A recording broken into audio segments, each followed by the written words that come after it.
sacaron en ese gobierno a la licenciada Ana Matilde Gómez y todo lo que pasó después. Sí, bueno, buenos días y feliz año, Álvaro, y a todos los, los del miembros de la audiencia y del panel. Sí, pienso que es una relación totalmente cómoda. O sea, no es la primera vez que lo hace el presidente de la República. Él sistemáticamente lo ha venido haciendo, quizás por el compromiso que tuvo él como ministro de Seguridad durante el gobierno más corrupto de la historia de Panamá, que es el gobierno de Ricardo Martinelli. Él dice que fueron 10 años de descalabro en dos instituciones como la Procuraduría General de la Nación y la Contraloría General de la República, pero no recuerda que el señor Martinelli colocó de Contralora a una señora que era la contadora de sus empresas. Y vimos el desastre que hubo a lo largo de esa gestión, tanto en la Contraloría como en la Procuraduría. Tú bien lo señalas, tuvimos 3 o 4 procuradores durante ese periodo.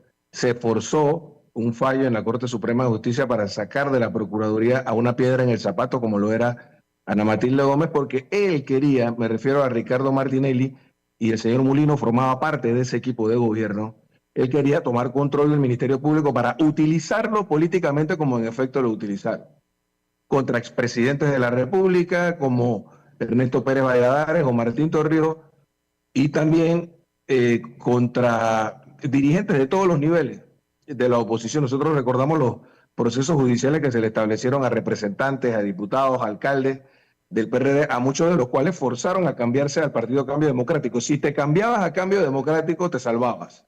Y ahí tenemos el caso, por ejemplo, de Ramoncito Ashby o de Mario Kennedy de San Felipe. Ambos terminaron condenados precisamente porque no cedieron a las presiones de un ministerio público y de un órgano judicial eh, controlado políticamente desde el poder. Entonces es una relación muy cómoda, es decir, que durante el gobierno de Varela o durante el gobierno pasado se utilizó el poder político para manipular o conseguir resultados judiciales. Es cierto que durante los últimos gobiernos se ha mantenido esa práctica, pero el descalabro comenzó fue con el gobierno de Ricardo Martinelli, del que él formó parte. Entonces creo que es algo muy, muy cómodo lo que él hace, decir que él ahora es el que va a poner orden, pero pone de procurador al abogado que lo defendió en el proceso judicial que tuvo hace algunos años. O sea, no es necesariamente el mérito académico o el mérito profesional lo que lo lleva, sino la relación personal de él. Él ha puesto a un hombre de su confianza al frente del Ministerio Público y estará por verse si en efecto esa institución actúa de la manera en que él lo está planteando. Nosotros lo esperamos. Esperamos que cese la manipulación política del sistema judicial para obtener resultados como en efecto ocurrió durante los últimos gobiernos, empezando con el gobierno de Ricardo Martinelli, del que el presidente de la República formó parte. Entonces, pero esta no es la primera vez que lo hace. Y el caso de la Contraloría fue, todos sabemos el desastre que hubo durante ese gobierno sin ningún tipo de control. El gobierno campeón en escándalos de corrupción y todo fue con el aval de esa Contraloría eh, controlada desde el poder por el presidente de la República en su momento. Y lo que ocurrió en el Ministerio Público, cuando sacaron a Ana Matilde, pusieron a un procurador que no duró mucho tiempo. Bueno, finalmente hubo 4 procuradores en un lapso de 5 años durante el gobierno de Ricardo Martinelli. Y eso él lo obvia de manera olímpica. Y creo que no podemos esperar otra cosa del discurso de hoy que viene por ahí, en circunstancias muy especiales que está viviendo el país, ¿no? Señor Pedro Miguel, veíamos ayer una glosa en el diario La Prensa que nos llamó poderosamente la atención sobre el Tribunal Electoral. Y con esto no quiero que se malinterprete mi planteamiento. No estoy cuestionando a la figura del señor Arellano, que será el nuevo magistrado del Tribunal Electoral, porque no tengo nada negativo que adjudicarle en este momento por lo que he leído y por lo que he visto. Sin embargo, se habla de presiones o se habla de la intención de que con el apoyo del Ejecutivo se dé o se logre que el señor Arellano, que entra hoy al Tribunal Electoral, se apodere o gane la dirección de la junta directiva de esta institución tan importante, con el voto del magistrado Luis Guerra. ¿Qué piensa usted de este planteamiento? Bueno, estará por verse. Lamentablemente en el Tribunal Electoral sí hemos tenido retrocesos, sobre todo durante el último proceso electoral, como él lo manifiesta. Pero creo que también en ese aspecto el presidente solaya una serie de manipulaciones que se dieron en el sistema electoral panameño durante el gobierno del presidente Martinelli. Recordemos que se aprobaron leyes, incluso sin pasar por el tamiz de la Comisión Nacional de Reformas Electorales, que, por ejemplo, blindaban a aquellos diputados que por constitución podrían ser revocados en su mandato y se ponían condiciones que hacían inaplicable el concepto de revocatoria desde los partidos que estábamos en la oposición, y de esa manera se llevó a 9 diputados del PRD y a diputados del panameñismo y de otros partidos políticos. Eso lo hizo Ricardo Martinelli en su momento. La manipulación que hubo del Tribunal Electoral. Las cosas volvieron a tomar un cauce durante el siguiente gobierno. Se hizo una reforma profunda, quizás la más profunda que ha tenido durante los últimos, las últimas décadas, que fue la del 2017. Pero hubo un retroceso sin duda durante el pasado gobierno. Creo que el presidente Cortizo fue también de alguna manera cómplice de este desdibujamiento que le da pie a un José Raúl Mulino para hacer este tipo de planteamientos de que ahora él viene a rescatar el Tribunal Electoral. Habrá que ver qué tanto carácter y qué tanta determinación, qué tanta independencia podrá tener el magistrado Juncá y el magistrado Guerra. Yo espero que ellos se caractericen y logren preservar la independencia de esa institución para evitar que se convierta en un bastión político del gobierno. Fíjate que en su intervención, en los pocos minutos que vi, que pude ver a través de tu canal, de la intervención del presidente Mulino, habla nuevamente de la convocatoria a la constituyente. Yo creo que él está perdiendo rápidamente capital político. Tengo mis dudas de que él realmente vaya a hacer una convocatoria, pero fíjate que él habla de constituyente originaria. Eh, Vaya, una constituyente originaria fue como la que tuvimos en el 45-46. Barrió con todos los poderes. De hecho, se constituyó esa constituyente, valga la redundancia, en Asamblea Nacional y nombró un presidente. Eso es una constituyente originaria. Él está planteando el concepto de constituyente originaria, pero realmente está hablando de una constituyente paralela. No sé por qué insiste, quizás para quedar bien con Miguel Antonio Bernal y algunos de sus colaboradores en el concepto de constituyente originaria, pero eso no es una constituyente originaria. Una constituyente originaria se produce en medio de una crisis política en el que el sistema colapsa y entonces surge un mecanismo democrático para poder llenar ese vacío de poder y no solamente reemplaza al poder legislativo, también al poder ejecutivo y al poder judicial. En este caso, como ocurrió, por ejemplo, en Venezuela, como ocurrió en su momento con Fujimori en el Perú, pero de lo que él está hablando realmente es de una constituyente paralela que no atenta contra los poderes constituidos como la que ocurrió a principios de los 90 en Colombia, por ejemplo. Y ese es el modelo que nosotros copiamos cuando hicimos la reforma constitucional del año 2004, que es lo que permite la Constitución. Convocar una constituyente originaria sería totalmente inconstitucional y solo sería viable, ya te digo, ante el colapso del sistema democrático actual. Sí, Pedro, Caja de Seguro Social, ¿será aprobada tal y como el Ejecutivo la planteó con el aumento en la edad de jubilación y el aumento en la cuota obrero patronal?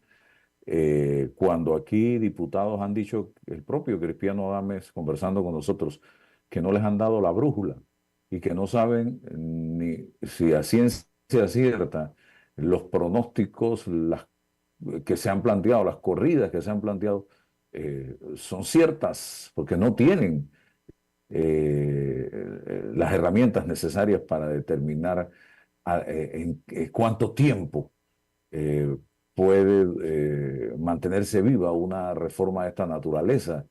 Y lo otro, la apertura de la mina, que no hay que ser Madame Calalú señalar aquí que es una decisión ya prácticamente tomada por parte del gobierno del presidente Mulino. Bueno, escuché a uno de los diputados de Otro Camino, o sea, uno de los pocos diputados que pudieran decirse que son de oposición, porque realmente no hay mayor oposición en la Asamblea Nacional. Los únicos que han venido jugando a un nivel de balance y contrapeso son los diputados de Vamos y de alguna manera de Otro Camino. Pero uno de ellos, uno de los más jóvenes, dijo hace poco de que la mina se iba a abrir y que se iba a abrir porque era necesaria para poder que el Estado aporte más de 900 millones de dólares al año al programa de pensiones. Entonces pareciera que ya hay algún nivel de entendimiento a este nivel. Me refiero a el gobierno con diputados que no forman parte de la mayoría en la Asamblea Nacional. ¿Dónde va a terminar la ley del Seguro Social? Va a depender mucho de qué haga el pueblo panameño. El contrato minero fue derrotado por el fallo de la Corte por la movilización masiva de ciudadanos que hubo, que si se hubiese dado antes de la aprobación, seguramente la Asamblea Nacional no lo hubiese aprobado.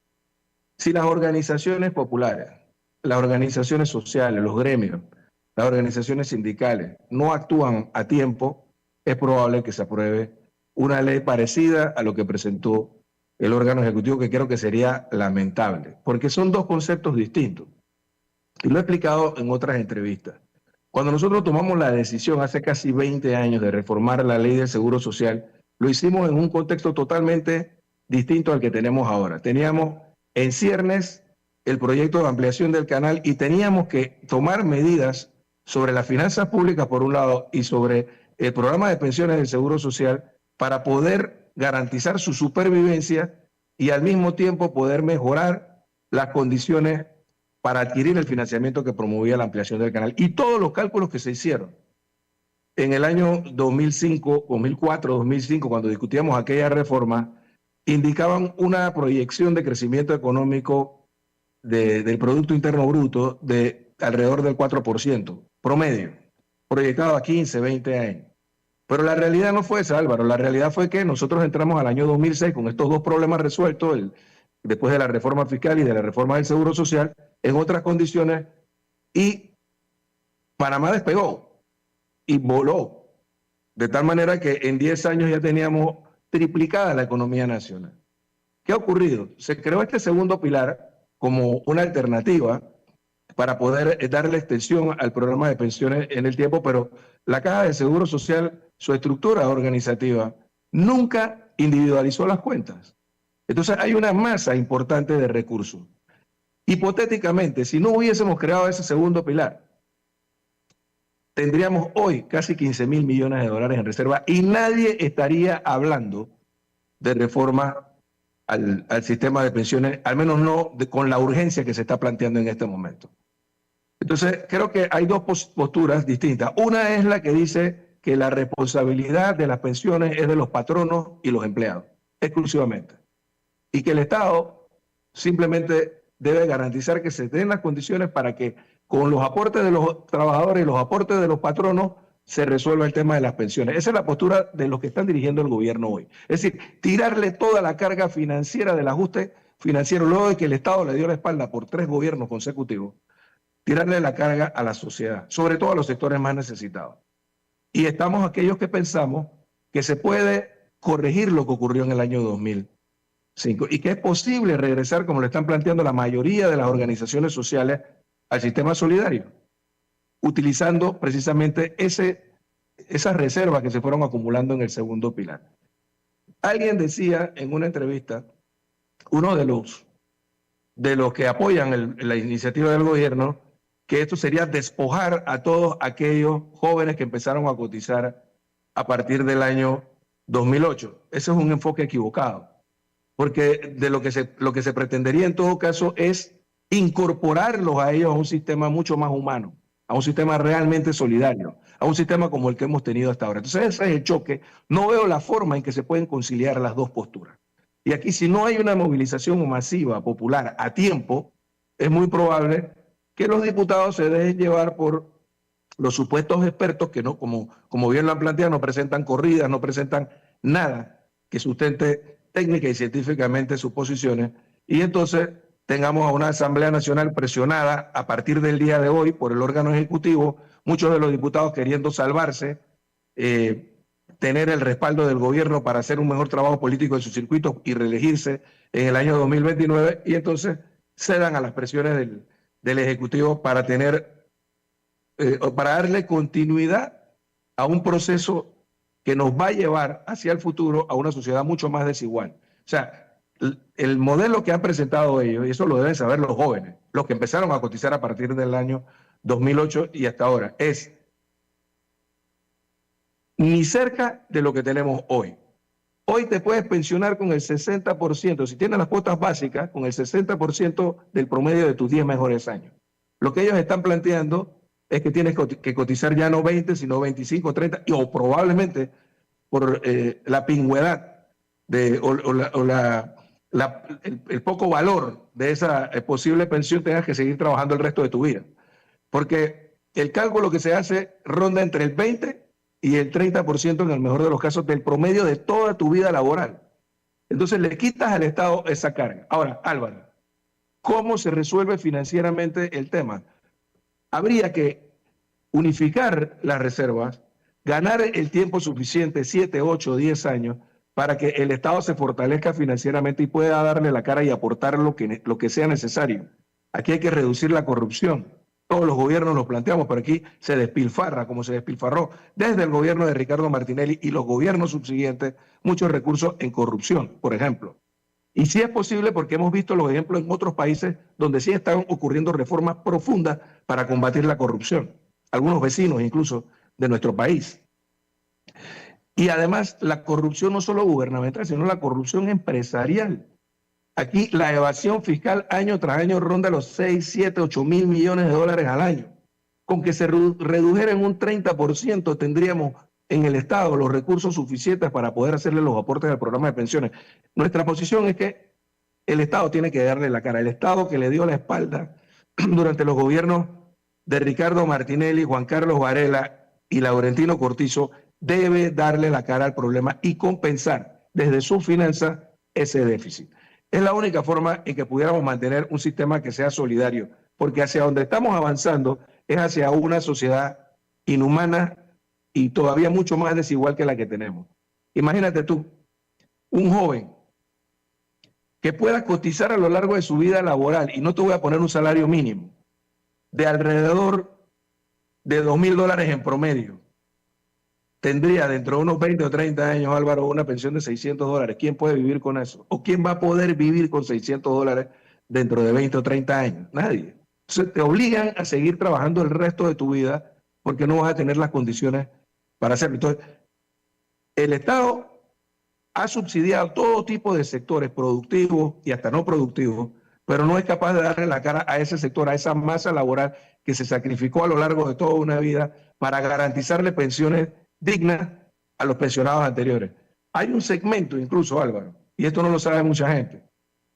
Todos los jóvenes que empezaron a cotizar antes del 2008, algunos de los cuales ya han cotizado más de 20 años. Por ejemplo, aquellos que comenzaron a cotizar en 2004. Pero son mujeres menores de 50 años o hombres menores de 55 años. A todas estas personas que ya tienen las condiciones para poder pensionarse con los parámetros actuales, los están lanzando a las cuentas individuales. Es decir, injustamente, a lo largo de más de 20 años, estuvieron ellos financiando las pensiones de los actuales pensionados y ahora los piensan lanzar también al de las cuentas individuales sin que ellos hayan cotizado nada. Nadie habla de eso, por ejemplo. Y eso lo plantea este proyecto de ley. Entonces, si los diputados se caracterizan, pero al mismo tiempo la sociedad organizada se manifiesta, es muy probable que podamos tener algo parecido a lo que tenemos ahora como resultado. Si eso no ocurre, el gobierno nos puede imponer una ley que va a ser realmente lamentable para esta y las futuras generaciones. Bueno, gracias a Pedro Miguel González por el aporte que ha hecho, yo creo que bastante ilustrativo Luis Vega está en ese paquete. Yo, gracias a Yo- Dios, en 4 años Hay que seguir revisando, Álvaro, hay que seguir meto revisando mi porque papel. justamente lo que dice el licenciado, o sea, hay un montón de gente que no lo sabe. Y los jóvenes tienen que preocuparse un poquito más por este Sí, tema. Creo que no están concentrados en este momento, como es característico de la juventud, que uno cuando tiene 25 años no piensa en que se va a jubilar en algún momento dado, pero creo que deben meterse de lleno en este tema, la juventud principalmente. Pedro, muchas gracias, que tenga feliz Bueno, año. igualmente, ¿eh? Salud. Gracias. Bien. Bien, vamos a Chiriquí un momento.